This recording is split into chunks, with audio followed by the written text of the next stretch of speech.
Bomb blast की खौफनाक तस्वीरें भले ही धीरे धीरे लोगों के जहन से खत्म हो जाए, लेकिन उसकी बर्बादी को कोई भुला नहीं पाएगा, क्योंकि सपनों से सजाए आशियाने के सपने चूर चूर होते देखने वाले लोगों की जिंदगी आज जहन्नुम बन गई है। यह रिपोर्ट देखिए।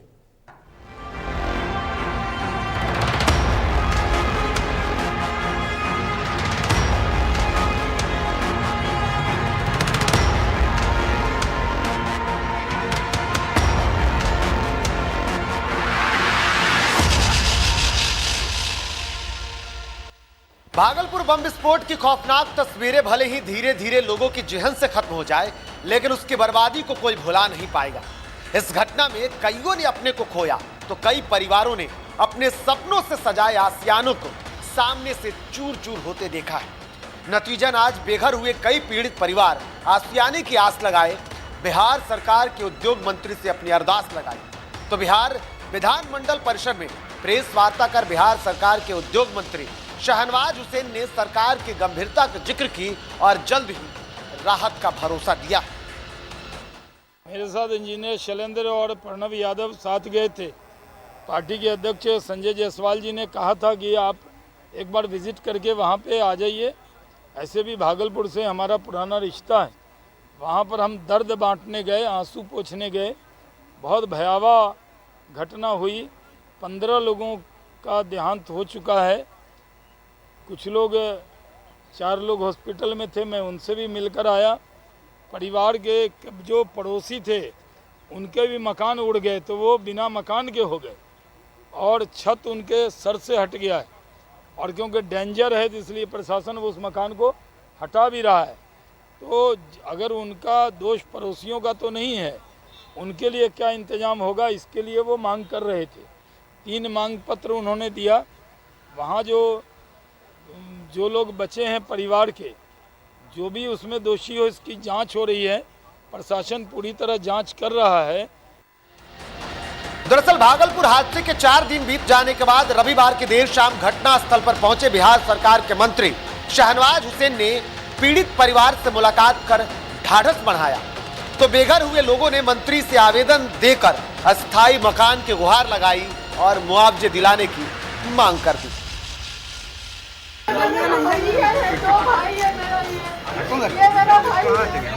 एक फोटो मारे क्या इम्पोर्टेंट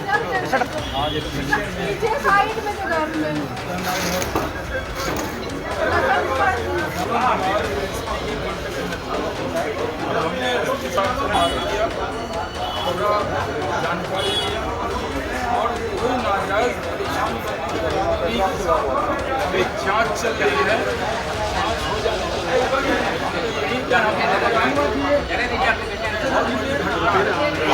हालांकि इस घटना के कई दिनों के बाद बिहार सरकार के मंत्री ने पीड़ितों को राहत देने का भरोसा जरूर दिया है, लेकिन आहत परिवार फिलहाल दर-दर की ठोकर खाने को मजबूर है। स्थितियां ऐसी हो गई है कि पीड़ित परिवार के बच्चे भी भूखे मरने को मजबूर हैं, लेकिन जिला प्रशासन कोई सुविधा नहीं दे रही, जिसके बाद बेघर लोगों के लिए भोजन लेकर पहुंचे भागलपुर के डिप्टी मेयर राजेश वर्मा ने जिला प्रशासन पर गंभीर आरोप लगाए हैं। दुखद है कि इतनी बड़ी घटना घटी, देश के प्रधानमंत्री और मुख्यमंत्री तक जो है इस चीज़ पर संज्ञान ले रहे हैं और जिला प्रशासन को इतनी सी भी फिक्र नहीं कि जिनके अगल बगल वाले जिनका घर अभी सील कर दिया गया है, जिनको घर से बाहर निकाल दिया गया, क्या जिला प्रशासन ने एक बार भी या किसी पदाधिकारी ने एक बार भी इनसे भोजन के बारे में जानकारी ली? क्या स्थानीय यहाँ के निवासी सुनील जी ने मुझे इस बात की जानकारी भी आधा घंटा पहले दी कि लोग जो है खाने के लिए इनके पास कुछ नहीं है। तब हम लोगों ने खाने का उपलब्ध कराया है और जिला प्रशासन जब तक नहीं देगा तो जिला प्रशासन इस भ्रम से दूर हो जाए कि आपके खाने नहीं देने से यहाँ शहर में लोगों के अंदर मानवता खत्म हो चुकी है। हम लोग जब तक यहाँ पर उनको समुचित व्यवस्था नहीं हो रही तब तक हम लोग पूरी व्यवस्था यहाँ पर सुनिश्चित कराएंगे। हम लोगों ने इनको आश्वस्त किया। वहीं जहाँ एक तरफ जिला प्रशासन पर गंभीर आरोप लग रहे हैं, तो दूसरी तरफ जिला प्रशासन को लोगों का विरोध भी झेलना पड़ा है। रविवार को जिला प्रशासन ने अन्य घटनाओं की अनहोनी को देखते हुए घटना में क्षतिग्रस्त मकानों को तोड़ने का फैसला लिया और तोड़ने पहुंची तो स्थानीय लोगों ने जमकर विरोध किया और पहले मुआवजे की मांग कर दी। जिंदा रहेगा तो आखिर ये तो गिराइएगा किस लिए? अब नहीं गिरेगा, नहीं गिराएगा, आपका बाल पहले नहीं दिया जाएगा उसके बाद।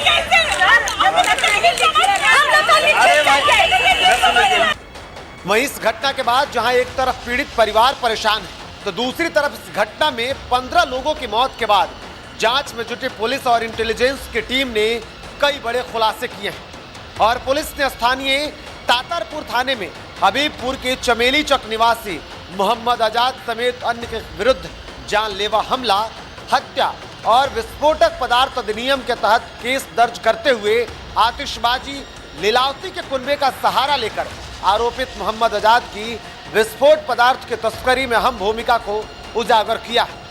वहीं इस धमाके के बाद से मुख्य आरोपी आजाद भूमिगत है, जिसकी तलाश में पुलिस जुटी हुई है। साथ ही एसटीएफ ने हबीबपुर के चमेली चक स्थित आजाद के पुश्तैनी घर से उसके 2 भाई मोहम्मद सोल्जर और शहजाद को हिरासत में लेकर पूछताछ कर रही है। इंटेलिजेंस के अधिकारियों ने आजाद के प्रतिबंधित बांग्लादेशी आतंकी संगठन जमात उल मुजाहिदीन बांग्लादेशी के पश्चिम बंगाल विंग से रिश्ते होने का संकेत दिया है। इंटेलिजेंस अधिकारियों ने यह जानकारी जुटाई है कि विध्वंसक विस्फोट की तस्करी और उसे पश्चिम बंगाल के कई शहरों तक पहुंचाने के लिए पूर्व से भागलपुर, मुंगेर और झारखंड से तस्करी की संलिप्तता देखने को मिली है। वहीं दूसरी तरफ इस घटना से पहले आईबी के अलर्ट के बाद भी सतर्कता नहीं बरतने और आईबी के अलर्ट पर सवाल उठे तो पटना में केंद्रीय गृह राज्य मंत्री नित्यानंद राय ने कुछ बोलने से इनकार कर दिया। भागलपुर में भी सर ब्लास्ट हुआ सर 14 लोगों की 15 लोगों की 15 लोगों की मौत हो गई है सर भागलपुर में। सर भागलपुर वाले मामले में बोल दिया जाए।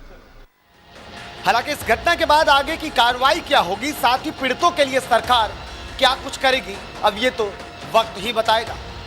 डीटीवी भारत के लिए भागलपुर से कुणाल के साथ पटना से उत्कर्ष की रिपोर्ट।